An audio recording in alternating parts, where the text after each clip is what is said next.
Bismillahirrahmanirrahim. Assalamualaikum warahmatullahi wabarakatuh.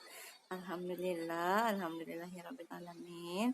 Allahumma shalli wa sallim ala nabiyyina Muhammad.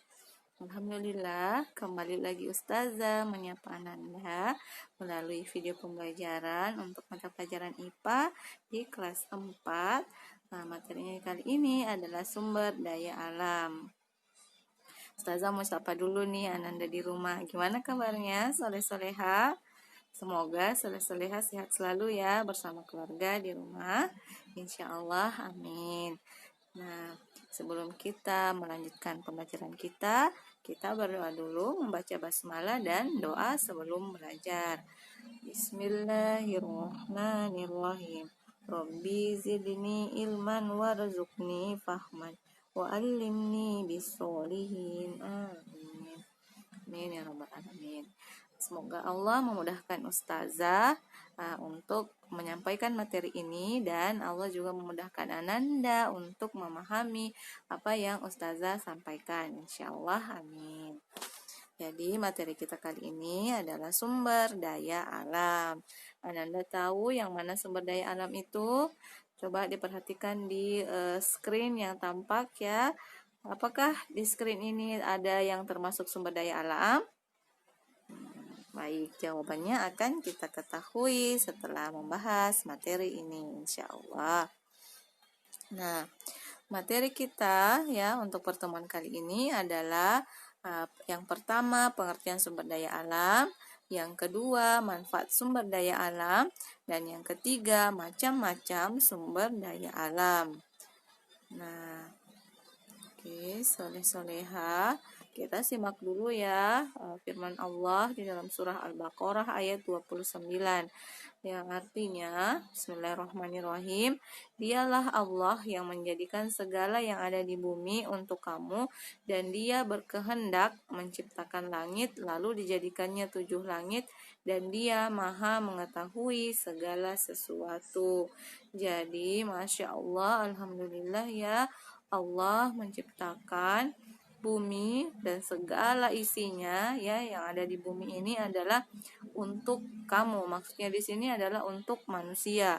Nah, Dia berkehendak ya menciptakan langit, kemudian menciptakan bumi, itu semua ya diciptakan untuk kesejahteraan manusia. Nah, karena Allah sudah menciptakan segala sesuatu, ya sudah menciptakan kita, sudah menciptakan yang ada di sekitar kita untuk kita ya sebagai manusia, maka kita harus menjaga apa yang telah Allah berikan kepada kita. Nah, dan kita juga harus selalu bersyukur kepada Allah atas apa yang diberikan Allah kepada kita. Nah, baik soleh-soleha. Nah, yang selanjutnya, apa tujuan kita mempelajari materi ini? Adalah yang pertama, setelah kita mempelajari materi ini, semoga kita mampu menjelaskan apa pengertian dari sumber daya alam. Kemudian yang kedua, kita mampu menjelaskan apa manfaat sumber daya alam. Kemudian yang ketiga, kita mampu menyebutkan macam-macam sumber daya alam. Nah, yang pertama adalah apa pengertian sumber daya alam? Nah, sumber daya alam adalah segala sesuatu yang muncul secara alami yang dapat dimanfaatkan oleh manusia untuk mencukupi segala kebutuhan hidupnya. Nah, segala sesuatu yang muncul secara alami, maksudnya di sini yang telah diciptakan oleh Allah. Nah, nasi yang kita makan sebagai makanan pokok berasal dari beras. Nah, beras merupakan salah satu sumber daya alam yang diperoleh dari kegiatan pertanian.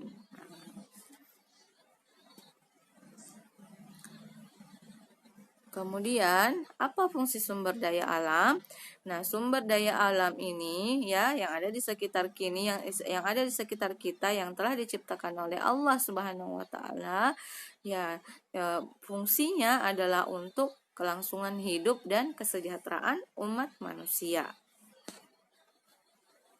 Jadi Allah menciptakan segala sesuatu yang ada di sekitar kita ya, sumber daya alam yang ada di sekitar kita itu untuk kesejahteraan manusia ya, untuk mencukupi kebutuhan manusia. Nah, apa sajakah macam-macam dari sumber daya alam? Jadi ada 3, yaitu sumber daya alam yang kekal, kemudian sumber daya alam yang dapat diperbaharui, dan yang ketiga adalah sumber daya alam yang tidak dapat diperbaharui.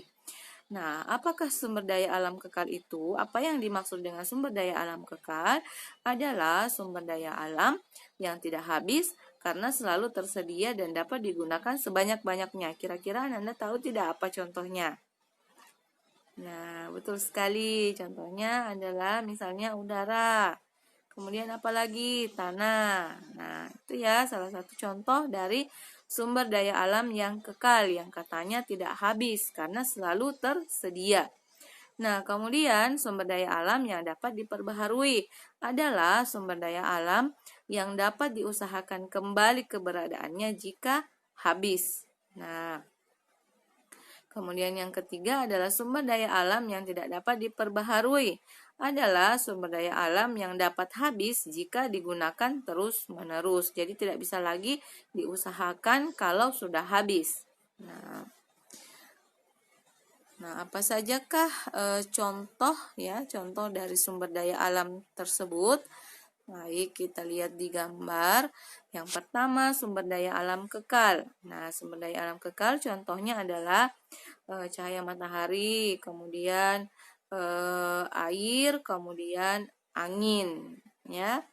Kemudian sumber daya alam yang dapat diperbaharui contohnya adalah tumbuhan dan hewan.